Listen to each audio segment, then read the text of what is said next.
All right. Well, good morning, everybody. I'm glad you made it. This morning, we're going to be talking about open houses for about the next hour. Alicia Frank normally teaches this class.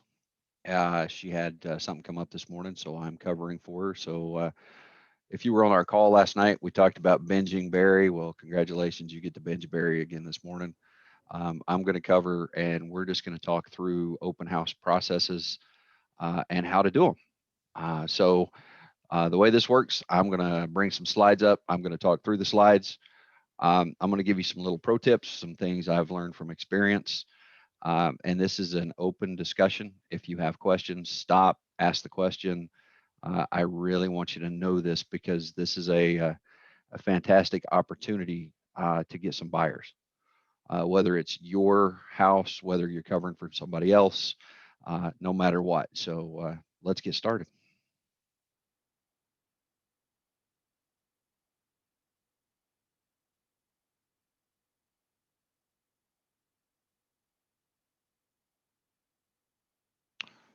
All right, here we go. So one of the things that we talk about at Keller Williams quite a bit is the fact that we really want you to um, do open houses, and the reason we want you to do open houses is number one, great exposure. Number two, you actually pick up a lot of a lot of buyers, whether it's for that house, whether it's for another house, whether it's somewhere in the future. Because if we sit back and we think about this, people that go to open houses are buyers. They're ready. They're not wanting to commit to the showings and the schedules and all that kind of stuff. They kind of want to look at homes on their own. And you have the ability to host that open house, make a great impression. The neighbors are going to come by when you do an open house. And as the neighbors come by, this is what they're looking for is to figure out what the value of their home is. Maybe they're looking to discount this house, or maybe they're really thinking about selling their house and they just want to get an idea of what's happening. I don't know anybody or very few. They go, "Hey, I'm bored on a Saturday or a Sunday afternoon. Let's go to open houses." So typically, the folks that are looking are actually serious and are looking to buy. All right. So the first thing we need to start with is safety. That's a big deal. Especially in today's environment. It seems like every few weeks we see something pop up that an agent was assaulted, unfortunately, at an open house, or something bad happened. So I want to go over this with you real quick. The safety procedures for an open house. The first thing is parking. Who can tell me how you park at an open house? I park on the opposite side of the street, Yep. near the home. Yep. And what you're trying to do is don't ever park to where you get yourself parked in. Give yourself an escape is one of the things that we tell you, and you'll hear this quite a bit when we start talking about safety. Like when Sheila's running the safety committee, I ran it last year. That's one of the things that we harp on is don't get yourself in a situation where you're hemmed in, or you're parked in, or you're blocked in. And you also don't want to park in front of the house because obviously that's where you want a customer to park. And if you have an open house sign in the yard and the car's parked in front of it, a lot of times you can't see that sign and people will drive by. So uh, Ariel's right. Park across the street, down the street, away from the house a little bit, but close enough that if you had to make an escape, you could get there. And I will tell you this: point your car toward the exit of the neighborhood, right? So you don't have to turn around or anything of that nature. We talk about work in pairs. If you've hosted a couple open houses, it's a whole lot better when you have somebody there, right? Run an open house by yourself. If you have 30, 40, 50 people come in an open house, it gets tough simply because of the number of people, and you need to kind of keep control who's in the house, where they're at in the house, who's come in, who's left, that kind of stuff. So working in pairs is always a great thing, just so you can keep an eye on everything going on. I mean, obviously, also it's a big safety thing because it's kind of hard to assault two people instead of one. One of the other things that I'm going to tell you is always have your cell phone with you, always have it charged, always have it in your hand, your pocket, something, and have your emergency contacts, excuse me, in your phone. Um, And the reason is that way you can make that call right very quickly. You can just push the button. There are apps out there that are available that you can just push a button and it calls someone that you have predetermined, or it will call 911. So just have your emergency numbers ready to go should something happen. And then obviously you always want to let someone know where you are and when you're going to start, when you're going to stop. Do this even on showings. Just let somebody know what address you're going to be at. A spouse, what I do is I have a whiteboard in my office right here, and I write down the address of the showings that I have for the day. And if I'm doing an open house, I write it down. So if something should happen, um, my wife can always stick her head in my office and she can see exactly where I'm at throughout the day if I'm not home when she gets home, or if she is home on the weekend and I'm doing an open house, she knows where I'm at and what's going on.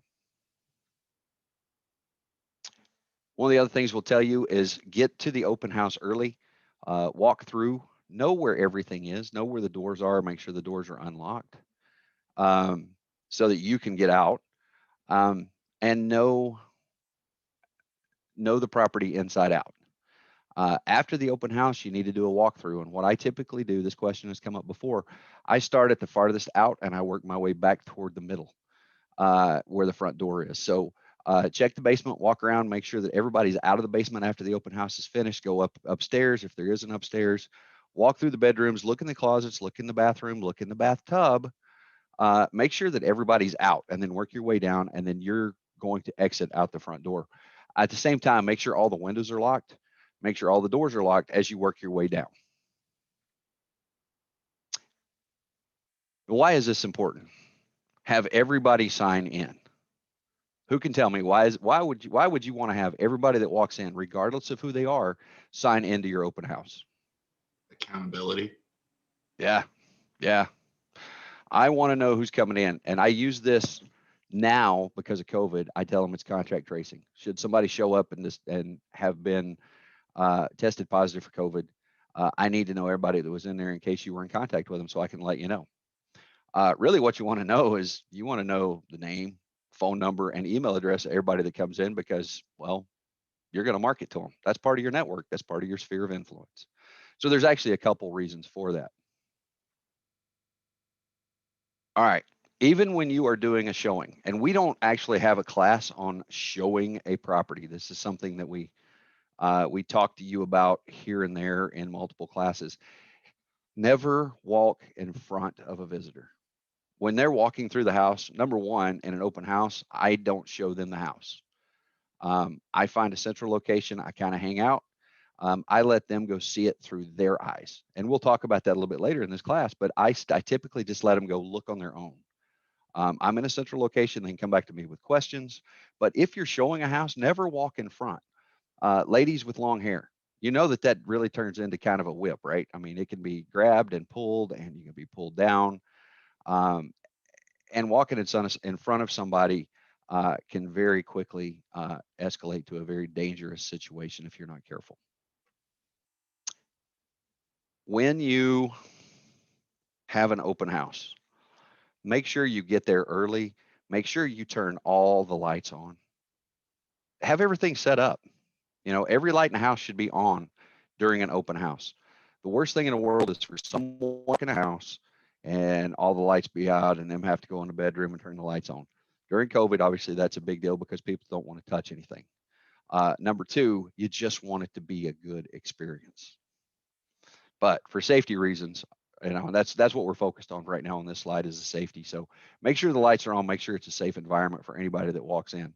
If you find something that could be very dangerous, if you can fix it real quick, fix it. If you can mitigate that, mitigate it. Make sense to everybody? Great.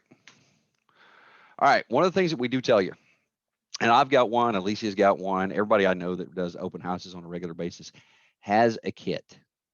And what I'm going to tell you to do, this is very important. Um, go to your local Dollar Tree, Dollar General, I don't care. Walmart does it, Kmart, or not Kmart, Target, um, and buy like what looks like a milk crate. It's just a little storage crate, right? They're $4 or $5, whatever. And then go buy these items and keep them with you. toilet paper. When you're having an open house on a vacant house, a lot of times there's no TP in there. And I can tell you, um, that can be a bad scenario sometimes, right? Some people just need it. So have it available. Have paper towels available. I always keep a small broom in my vehicle, because you're amazed at the things that you see in houses, right? So if you can do a quick broom clean for somebody, it might take you 5 minutes to do it. Do it. Don't do a whole house clean, obviously, but Windex, because if you see smudges on the window or the door, or something, you can wipe it real quick. If you see something on the counter, you can take a Clorox wipe and just wipe it up, or something on the floor. Um, and this is after the open house too, right? Because if you get a bunch of visitors and you have small kids, how many of you guys have little kids or have had little kids, and they get those little fingerprints on every glass surface out there, right? So it's a way to leave that house better than you found it. So just carry some basic cleaning supplies with you in that box. Have some hand sanitizer. This was a big ticket item back last spring, but get some hand sanitizer, because people will come by and they'll take a shot of hand sanitizer before and after looking at the house. Something that smells good. I go by Febreze with Tide, and it's because it has a very homey smell. And I'll shoot it in 2 or 3 locations in the house, and all of a sudden the house smells like Tide. And if you like the smell of Tide and it smells like home, then that's a great thing. You'll hear agents, right? They'll turn the oven on and stick some cookies in the oven so that the house smells like chocolate chip cookies, which is a very homey smell. Because what we do know is smell is a major sense to make you feel at home. Yeah, Pam. Hey, I just wanted to mention that sometimes when you have any kind of, I say smelly thing, Tide Pods or stuff like that, I can tell you I'm very highly allergic to the things like that. So the second I walk into I will be clogged up and sneezing. And so if you can make it as natural of a smell, like cookies isn't going to clog me up, but just be aware that how pungent it is. Yeah, yeah, that's a good call. But like I said, I use Febreze. I would not go in and put a bunch of really stinky stuff out, you know, because that is potpourri is a killer, right? So if you carried potpourri in somebody's house, obviously you number one, you may have offended the homeowner, and number two, anything that somebody might be allergic out. So Pam's right, anything that's as natural as possible. I use the Febreze because it's easy and it's clean. Osium is another product that you can use, and it's actually just diffuses any smell in the house. I can tell you, I've done a couple open houses where animals were in the house, and folks walk in and immediately, just like Pam said, they're allergic to cats, or dogs, or the dander, or whatever. It's an immediate turn off. They turn around, they walk out of the house. Obviously, I've you've lost the deal, right? So make sure you understand the importance of the smell in the home. One of the things that's in a kit is light bulbs. Um, it is, how do I put this?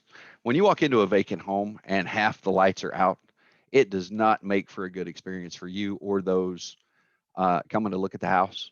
And it does not look good on the seller of the house either, right? Because they don't care enough to replace the light bulbs. But it can turn into a dangerous situation, obviously, if you're in a room with no light bulbs, or if the lights don't work.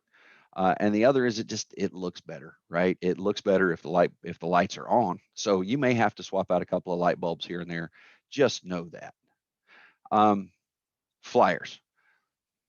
When you're planning for an open house, and we're going to get into that here in just a couple of minutes. When you're planning for an open house, make time for flyers, right? Whether you can use the MLS client detail sheet, you can use a flyer that maybe your lender helped you make. And we talked about that on our call last night, that lenders are available to help you make those flyers or give you access to make some professional looking flyers that you can have available, because folks want to have something in their hand that they can walk away with. Um, have your business cards, have a stack, and make sure that everybody that walks in that house gets a business card. Put them on a display. You can buy through Amazon. You can buy one of the little racks that's got a flyer rack and a business card attached to it, and they're, I don't know, $4, $5, $6. Or you could just just put a stack of flyers if you have to. I also have clipboards that I carry that I put the flyers under my clipboards. And when folks come in, I make sure I pull one out and I hand it to them and I say, here, if you have any questions, walk around, take notes, and come talk to me before you're done. Um, and so it's an easy way to give them something to take away from the house with.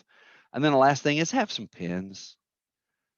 Have some pins that you don't mind making them go away, right?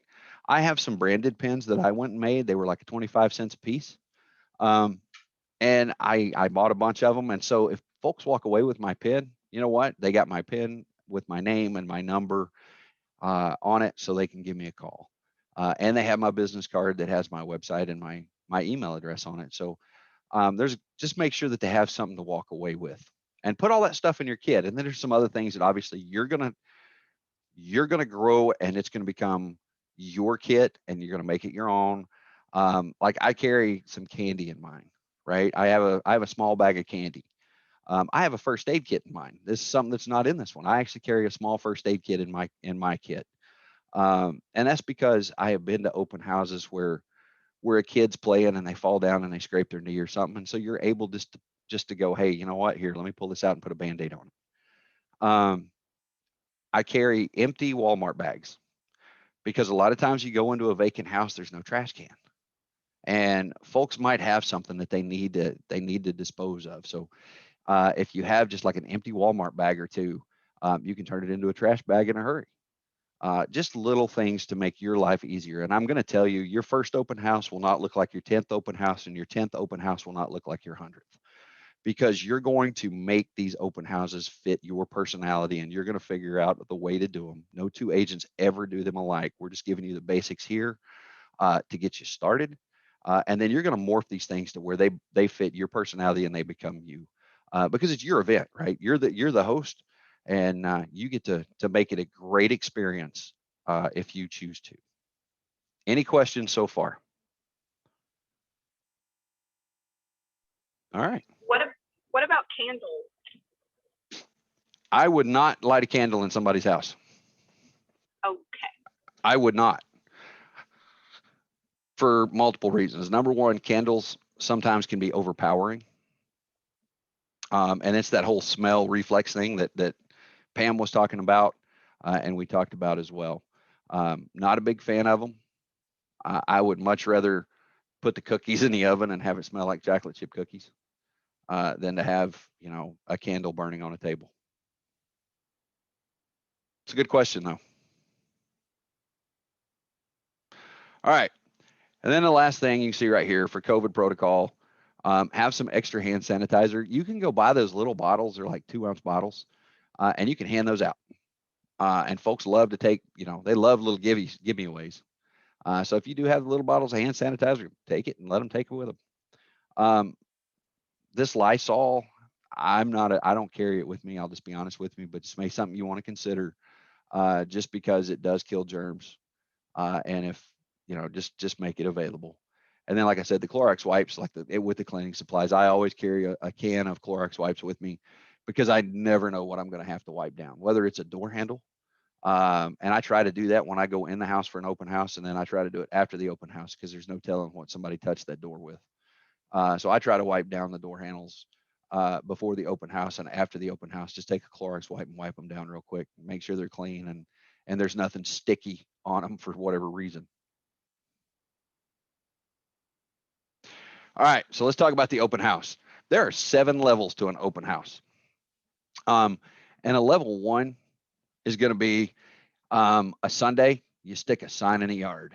How many of you have ever seen one of those open houses where somebody said, hey, I'm just going to do an open house today, and they stick a sign in the yard? I've seen them done. I promise you they're not successful. And then there's level 2, which is, maybe you put a sign in the yard and you attach a bunch of balloons to it. The level 3 would be you put the sign in the yard and you put some balloons on it. And maybe you go out to the end of the street and you put a directional sign saying, hey, the open house is right down the street. And the level 4 would be, sign in the yard, balloons on the sign, directional signs at the end of the street. And then maybe they send some email invites.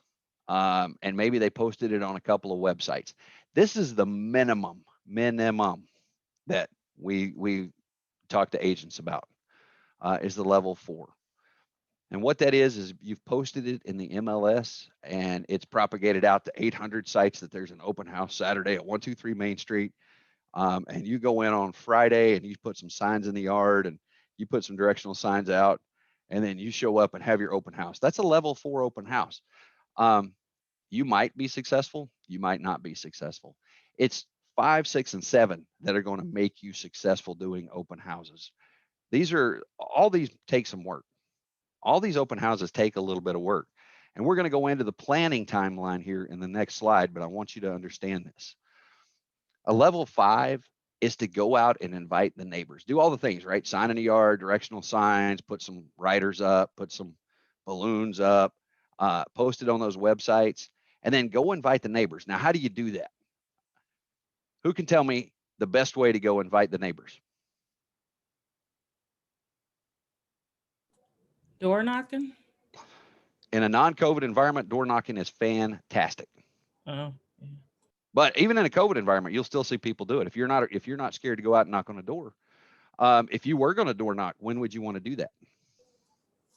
A couple days before, maybe. Yeah, and what time Parent what time of day would you want to do that?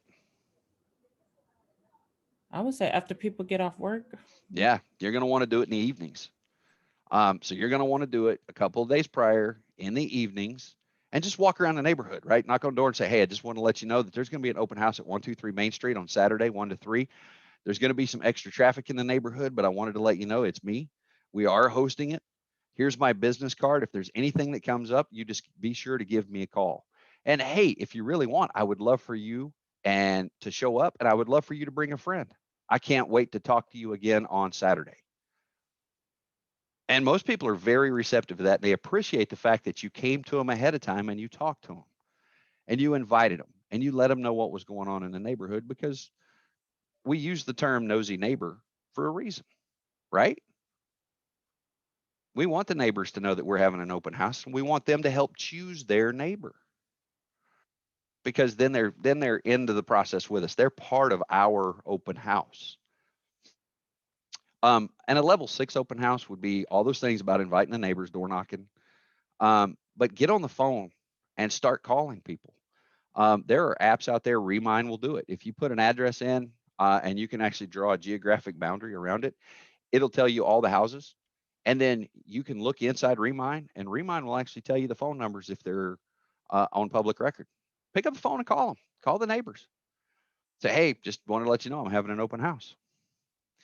And then you want to get on the phone that morning and you want to start calling people. Hey, just a reminder, we're having an open house today. Hope to see you there at 1 o'clock. Call your sphere of influence. Hey, Bob, Barry Schulhofer, Keller Williams. I know that you've been looking for houses in the Swansea area. I've got one at 123 Main Street on this afternoon at 1 o'clock. You might want to come out and take a look. This is a hot house, man. I think you're going to like it. It's a great little property. Jump on the phone and call people. You're going to be successful doing that, especially with that little personal touch of calling somebody going, hey, I thought about you because I'm doing this open house. You might want to come out and visit it. And you can make those calls 2 or 3 days ahead of time. You can start making those calls 2 or 3 days ahead of time, part of your lead generation, building up, because it's all comes up to this one big event, right? Which is the open house. And then a level 7, and that's where we get together as a group. And a level 7 open house is we try to hold 2 or 3 or 4 open houses in the same community. If we've got listings in, let's say Swansea, since I've been using Swansea, it would be great if we had 3 or 4 open houses at the same time or back to back, like 12 to 2, 1 to 3, 2 to 4, in the same community, in the same town. And that's obviously it takes some coordination to do that. But if you do that, then what you can do is say you have the 12 to 2 open house, and you're going, hey, if you like this house, there's another one in an hour that maybe you might be interested in. Here's a flyer for it. Why don't you go down the street and take a look at it? My friend Sheila is hosting it, and Sheila will take care of it. Here's my card. Make sure you give it to Sheila and let her know that you were at my open house. Then Sheila's going to take you, and Sheila's going to go, hey, do you like this house? And if they go, well, no, this is not exactly. You know what? My friend Justice is hosting one here in about an hour right down the street. here's my card, and you've already got Barry's card. Why don't you go down and see Justice? Here's a flyer on his open house. Go take a look at it and see if maybe it meets your needs. And if you do that, then you have a customer within the Keller Williams family, because they're looking at 4 or 5 houses, and we're all helping each other refine them and help them find a home that fits their needs. Does that make sense? And it gets them excited too. Yeah. But the trick of that one is you got to get 3 or 4 houses in the same community or the same town that you can send them to. Because you're not going to be as successful if Sheila has one in Belleville, and I have one in Swansea, and Justice has one in Effingham, and Chris has one at Edwardsville, and Ariel has one in O'Fallon. It's kind of hard to send people around the whole area. If you get them, the closer they are together, obviously the better. And hopefully in the spring we're going to be able to do this. Right now there's just a limited number of houses on the market, so we're jumping on open houses as they come available. All right, let's talk about your timeline. You hear me? Yeah.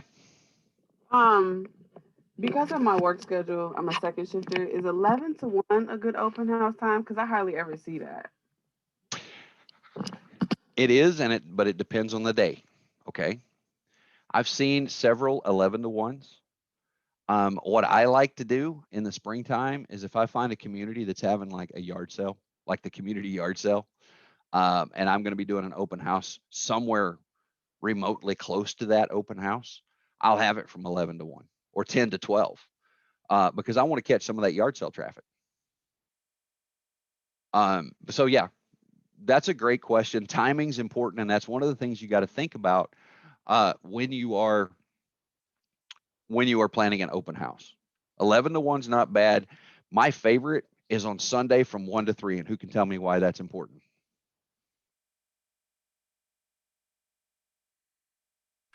It's That's a when time when most people are free and probably after church. Usually church is in the morning. That's exactly. If you get out of church at 12, what I'm doing is I'm catching you at 1, right? So you're going to leave church, you're going to go grab something to eat, and then you're going to come do open houses, and you don't even go back home. Especially if I'm near a church. And if I am close to a church, I will do that. Don't mark it in a church parking lot, by the way, but make it convenient, right? So if people are already at church, yeah, they just leave church and go straight to your open house. During the summer, I have found great success doing them 3 to 5 in the afternoon or 4 to 6 in the afternoons, because people are out, they do all their running around, and they're kind of shutting down for the day, right? They've mowed the yard, they had a beer, they took a nap, did all the kind of stuff they needed to do. And then after they've done all of their daily chores at home, you're hosting the open house, and then they show up because they're starting to get, wind down and get ready for that family evening kind of time. Sunday evenings are fantastic during the summer months because folks have been out doing their thing all weekend. The weekend's kind of ending, and then you take them out and you show them an open house. I don't think there's really a bad time to do an open house if you plan it and market correctly. Pam, what are your thoughts?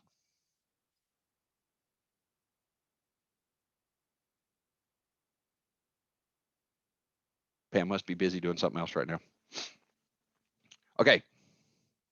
Anissa, did that answer your question? Yes, sir, it did. Thank you. Okay. All right. So you've worked with an agent, and maybe it's your listing, or maybe you're getting it from somebody else. You're doing somebody else's open, which is, fine. We share those in the office. I'm going to tell you, pro tip, right here, right now.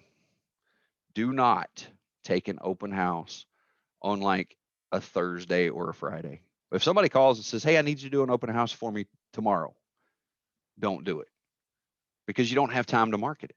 You don't have time to put in the effort to make it a success. And obviously, if that agent's not done the work for you ahead of time, then you're spinning your wheels. You're wasting your time.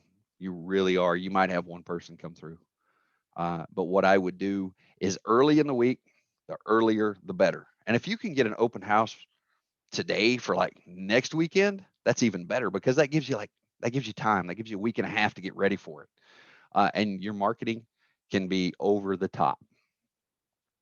But say you get one on Sunday for the following weekend. On Monday, you need to time block your time. You need to get ready. You need to go ahead and partner with your lender. You need to make sure that the MLS is updated saying there is an open house. Go ahead and work with your lender, get your sign-in sheet. If you don't have a lender, there's one on Google Drive that you can go out. It's a sign-in sheet that I built. You just go in and change the location and the date on it. Get everything ready to go. Do it early in the week so that it's out there and you get maximum exposure. On Tuesday, what I want you to do is you got to open your toolkit every week. Excuse me, especially if you're doing multiple open houses every weekend, because you're going to blow through some of those supplies and you're going to forget about some of the supplies that you're running low on. I promise you, every time I open my box, I have to write down, hey, I got to go get X, Y, or Z because I'm running out of something. But check it. The other one is check your signs. How many of you have signs yet? Has anybody bought signs? Yes, I have, but I think, well, I just seen Anita email, so I got to see if they're right. Yep. So what I'm going to tell you is make sure they're in compliance, number one. Number two, start thinking about buying some signs. And I'm going to tell you those corrugated plastic signs are about 20 bucks a piece. You can get with a local sign shop, or you can do it from like Signs Are Us or one of those national companies that Kate talks about. Order yourself a couple, 3, 4 open house signs. Branded to you, right? It says Keller Williams Marquee, and then your name under it, and it says open house. And that goes in the yard, and then you get some directional signs which have the arrows on them. That way you can put those on the street corners, right?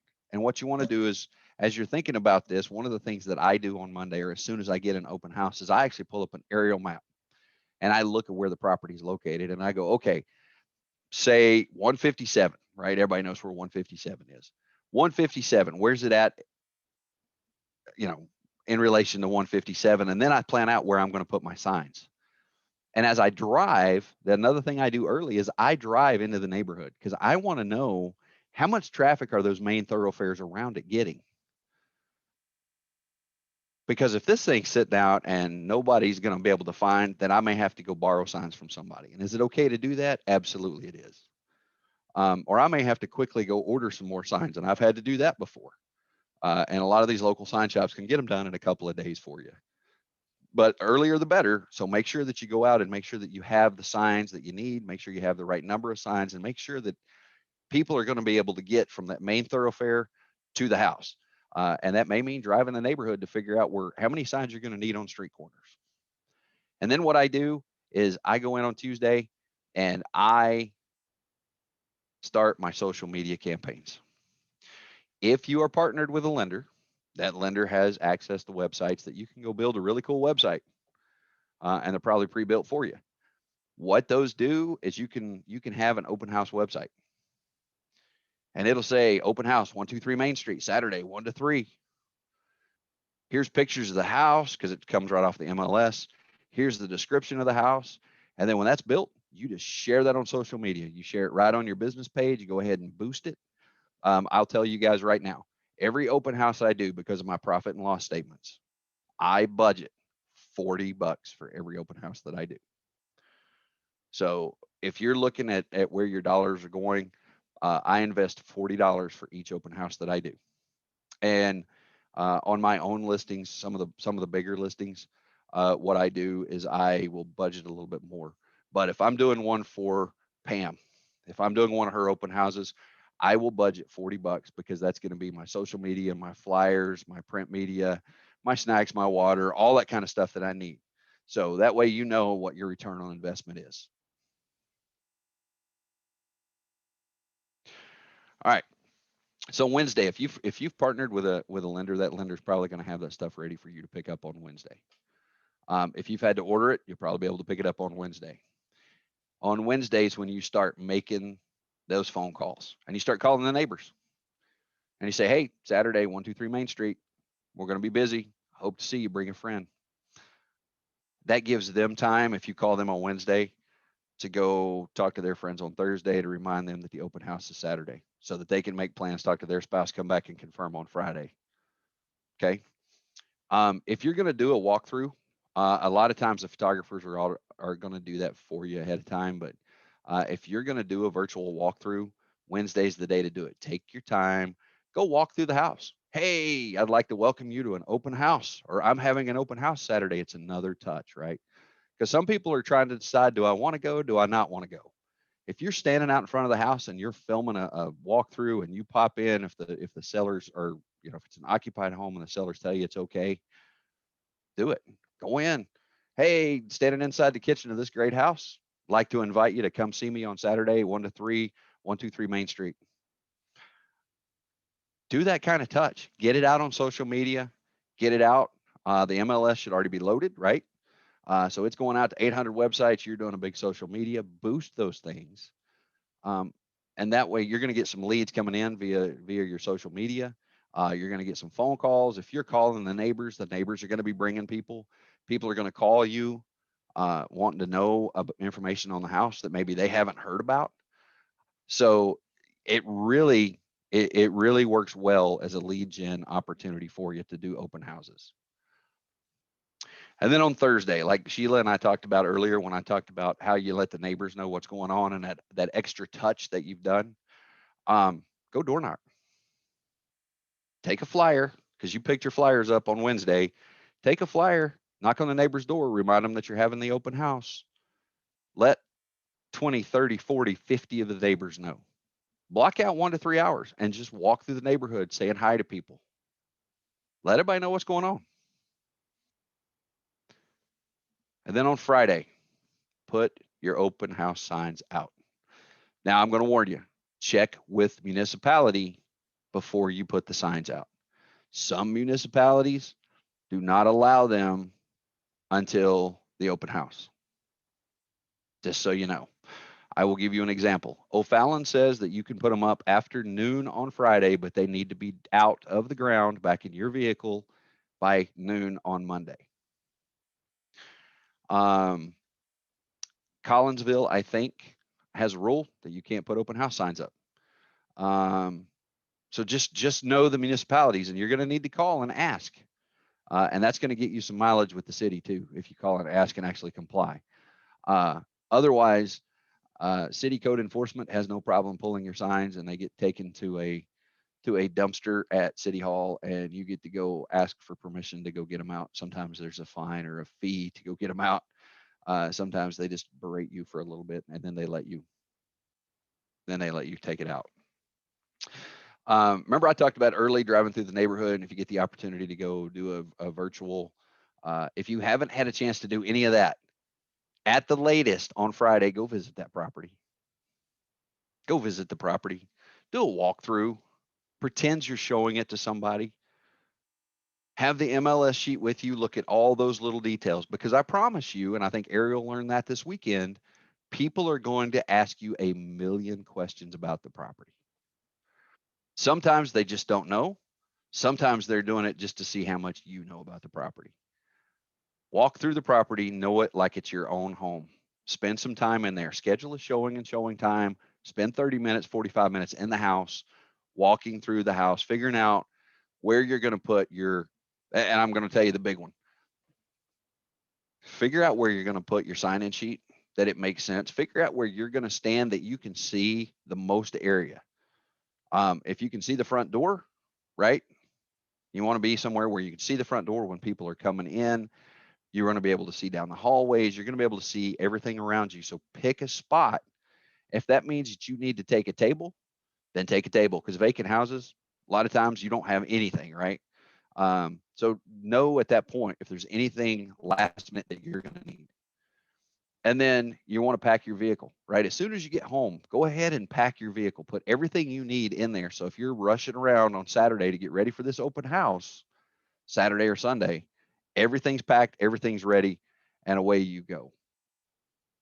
And then Saturday, Sunday, it's open house day. And it's showtime. Now, when you get there, when you get to the open house, and I think we're going to cover this in another slide, but I'm going to tell you, get there early. Don't show up at, say it's a 1 to 3 open house. Don't show up at 12:59. Never, never, never to do that. That's foul. And never have an open house for an hour. That's another little pro tip I'll tell you. That tells the seller that you don't care. If you have an open house for an hour, and if you schedule it for 2 hours, stay 2 hours. Don't stay an hour and a half and nobody shows up, because I promise you, um, most of the time you're going to have somebody show up at 1:45. If it's a 12 to 2 or a 1 to 3, say it's a 1 to 3, they're going to show up at 2:45 and want to walk through the house. It always happens. Just keep that in mind. All right, if you're doing virtuals, right? So a lot of times, um, especially back last spring, we were doing a lot of virtual open houses. What we wanted to do is we created buzz, and this can still happen. If the weather's bad, it's still a great time to do it, right? Create some social media buzz. Go ahead and film that virtual walkthrough, that virtual open house. Be able to sit there and talk to people about it, and then create a watch party on social media. I did one with Sam Rao. If you guys know Sam, this was last spring. Sam was actually in a house in Columbia, and Sam sat in the house for 2 hours, and he did a watch party. And folks would come online, and they were asking questions. He would walk through the house. He walked through the house about 6 or 7 times, just showing the house over and over. Excuse me. And as he was on this live stream, you could ask him questions and he would stop and he would turn around and go to that area of the house and he would explain and show you exactly what you asked him about. And so he was live online for 2 hours on a couple of Saturdays, and it worked well. So um, keep posting. Don't be afraid if you have to. If the weather's bad, do a virtual open house, right? So what you do is you film your walkthrough before you play it, and then you sit in the house and you're able to answer questions. Now, we did see some where people sat at their own house and just talked about the house for 2 hours. Those didn't turn out as well as somebody physically inside a home doing a virtual open house. So that's still out there. Ask questions, try to get engagement. It's a little more difficult, but it can be successful. Questions about virtual open houses? No. All right, here's some courtesy. Always, always, always. If you get a chance to talk to the seller, talk to the seller before the open house, a day or two prior. Ask them if there's anything unique that they would like for you to share to potential buyers. That's not already on the MLS. A lot of times they'll tell you memories, right, that they had in the house, and so you'll get a feel. And so that way you can talk to people who are attending the open house and kind of show the love that's in that house. If you get the opportunity, please do that. There are some uh, sellers who would like you to wear shoe coverings. You can borrow those from somebody. I've got, a few pair, several of us have them. You can go to Rassi and you can buy them. You can go to Lowe's and buy them, but it's just the little paper shoe coverings, right? So if somebody has like shiny hardwood floors and they don't want you scuffing them up, ask those questions. Hey, would you like for people to wear shoe coverings? Would you like for people to wear gloves? That kind of stuff. Um, I am going to tell you, show up a half hour early at every open house. And I told you this before for a couple of reasons. And I got caught in this about a year ago. I showed up 15, 20 minutes early, right? I was running about 10 minutes late and I popped in. The heat wasn't working in the house. And so I turned the heat on, and it it was still 65 degrees when people came in the house. And so it was a little uncomfortable for people when they walked in the house because it was like 5 outside like it is right now. But it was 65 degrees in the house. It wasn't comfortable. Set that temperature up to like 70, 71, 72 for that 2 hours. It'll heat up and the house will be very comfortable, and it'll feel more like home. Same thing in the dead of in the heat of summer. I did one of my first open houses with Keller Williams. Was over the 4th of July weekend a couple years ago, and the air conditioner didn't work in that house, and it was about 100 degrees outside. And I mean, I was sweating, and I sucked every bottle of water I could get my hands on. And it was a vacant house. And so I was trying to get the AC fixed, trying to get the attic fans and everything to work just to try to cool it down. I had 20 people come through that open house, did not get a lead off of it because the first question they said is, well, I assume that the air conditioner is broke. Am I correct? And I'm thinking, well, probably, because it's not cooling this house down. it gives you a chance to try to fix some of those things that are going to be asked. So get there early, make sure the heat's set, make sure that everything's cleaned up. Because another one, I walked in to do an open house. Here's another little pro tip from Barry. And I got there half hour early. I walked in the bathroom, there's underwear laying in the middle of the floor. Do you think that would have gone well? No. So it was a chance to clean up and clean up any messes. The worst thing you can do is when you walk into a house and there's a sink full of dirty dishes, right? That makes for a bad first impression for somebody coming to see it. And you're going to see that on some of these open houses. So please, please, please get there early and know what's going on. And if you can, try to fix some of that stuff. That you can see right here, it says notify immediate neighbors of the open house and give them their card. Do that days prior, right? Because the last thing they want to do is plan a family get together where they've got 20 cars in the neighborhood and all of a sudden you're having an open house and you got 20 cars in the neighborhood and nobody can get where they want to and people start complaining and it all comes down to you, the realtor. It's your fault. So talk to the neighbors well ahead of time. Let them know. What I like to do is I actually have a flag or two that say open house. And I'll put those in the ground. So it's also a reminder to those neighbors and I'll put it in a half hour early. So the neighbors are like, oh, if they forget, oh crap. Yeah. Schulhofer's having an open house. I've got his card. I need to make sure that we're out of the neighborhood. But yeah, just make sure that everybody's fully aware of what's going on. And this is where we get into some legal stuff. If you're talking to the sellers prior to your open house and you find out that there's surveillance in the house, now, how do you know that? Ring doorbell. Security systems, you see the cameras, all that kind of stuff. Ask them if they're recording. If they are, then you need to put surveillance notice signs up, right? And all that is notice this house is under surveillance. And there's a form that you can fill out. It's right there on DocuSign, but just put a quick sign up that letting people coming in know that there are security cameras running. Why? Because what if they're talking about the house and this house is horrible or this is the greatest house and I don't care what they're asking. I'm going to put in an offer and I'll pay whatever they want. Just let everybody know that. Okay. So put those signs up. Make sure you take them down when the open house is over. Make sure you turn all the lights off, leave the house in as good or better condition than you found it. Make sure you lock the doors, close the blinds if that's what it is, all that kind of stuff. Just leave it better than you found it. Then a thank you note.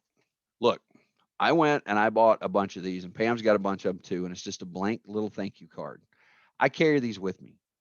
And what I do is if I'm doing somebody else's open house and it's an occupied house, I'll write them a note. Hey, thanks for letting me host an open house. I appreciate it. I will certainly provide feedback to you as I receive. And stick your card in it, put it in an envelope, lay it on the kitchen counter. It's just a little thank you to the seller for allowing you to host the open house for them. That will go a long way to the seller. Also, drop one to the listing agent if you're showing somebody else's. If you're hosting an open house for somebody else, just send them a little thank you note. Hey, thanks for letting me host. I appreciate you. That's how you're going to get open houses in the future. Just being kind and considerate. And like I said, the last thing on this slide is leave the house in the same or better condition than you found it. I had an open house over the weekend. A couple agents hosted it for me. I really appreciated a couple of things they did for me. They had a bunch of people come through. There were some smudges. They were able to wipe those up, get it all cleaned. I went by yesterday. They actually called me that someone had tracked mud onto the carpet. They cleaned it up the best they could. I went in yesterday and was able to finish it out. Everything's great, right? So it's ready to go right back, better than new. So do what you can. Some things you're not going to be able to fix right away, but do everything that you can. All right. After the open house, there's a couple of things I want to share with you, and then we're going to be done. We're actually going to open it up for questions. Again, thank the seller for letting you host. Thank the listing agent for letting you host. Send feedback on what you heard from people that attended the open house. All right, little pro tip. Way back 2 or 3 days prior, make sure you schedule a showing and showing time. make sure you block that 2 hours, whatever 2 hours that you're doing, 2.5 hours, whatever it is, in showing time. So people aren't trying to schedule showings over top of you. And it also reminds you at the end to provide feedback. So then you can just go right at the end of the open house and you know when the open house ends because you get a text that from showing time that says, hey, provide feedback. Just give them some generic feedback, general feedback, I should say, on what people's impressions were of the house. If they loved it, if they didn't, what may happen, what may not happen. But yeah, provide that feedback right away. And then this is not written in here, but I'm going to share something with you. Text each visitor the day of the open house. Because remember, they're giving you their name, address, and phone number. Shoot them a text thanking them for coming by, not just a text. Walk in front of the house, take a picture of the front of that house. Text that picture and a quick thank you to them. Because if somebody's coming to that open house, more than likely, remember I talked about that 7th level that they may be visiting 3 or 4 or 5 open houses that day. When you send them a picture of the house that you hosted and a little thank you to come by, that reminds them that, oh yeah, I know who that agent was. Oh yeah, I remember that house and that house was great. So send them a text with a picture of the house that they came and looked at with a quick thank you. Make sense? That was like an epiphany to me. When Becky Crow is the one that shared it. I got to give her credit. She started doing it. Feedback was phenomenal. Several of us started doing it. Feedback has been great. And folks, that's it. Now, for the next few minutes, like the next 5 minutes, let's just talk about it. Questions? Come on, Josh, you got questions, buddy?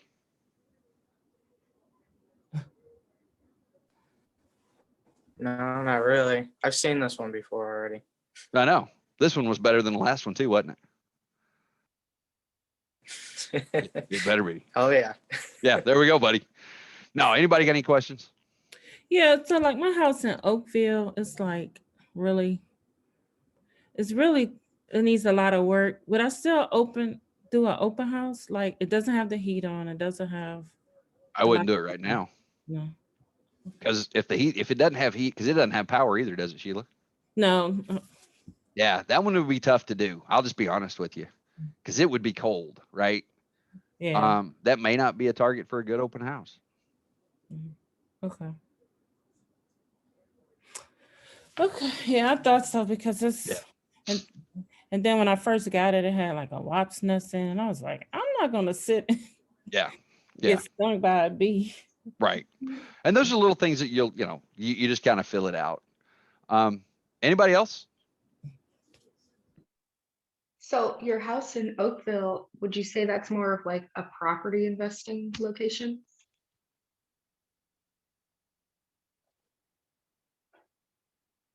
Sheila?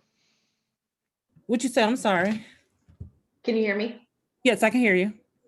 Would you say that your property in Oakville is more of a property investors type of home? Yeah, because she had tenants and they like really messed it up really bad. Maybe you could just a thought, create maybe like a Facebook event and market it not solely to property investors, but there's like a lot of property investing, real estate investing groups on Facebook. If you join those, you can kind of be able to share that event with them, and maybe they'll be interested in coming in or having someone come in on their behalf, or it'll at least spark attention to the property investors. Oh, that's a good idea. Yeah. Good call, Ariel. Yeah. I'm gonna text you. Cool. Yeah. Great idea.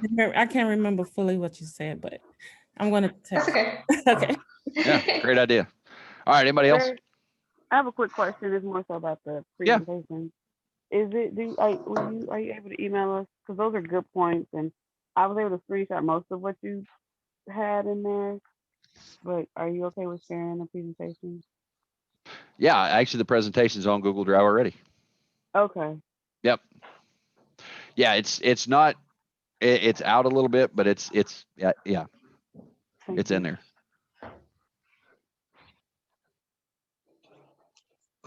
And I'm going to show you guys one thing real quick. I'm going to bring it up and I'm going to show you, and then we're going to be on break. In the Google Drive for all of you, there is an open house checklist from Breakthrough Broker. And it's under the folder open house. And it's basically everything we've talked about is in a checklist for you. And it's right there for you to access. I have also included the generic open house sign-in sheet for you. Oh, thanks. And all you got to do is go in and you can change, you just go in and you get the address and the date. Again, change your name, make it you, not me. And then there you go. You've got one. I like that. Yeah. So, and if you get some great ideas and you get some great materials, you're more than welcome to post them out there for everybody. All right. So with that, folks, we're going to take a break for the next 5 minutes. At 10 a.m., in about 5 minutes, we're going to start the HUD and other REO class. So go ahead and take a break, and I'll see you guys back here in about 5 minutes. Thank you.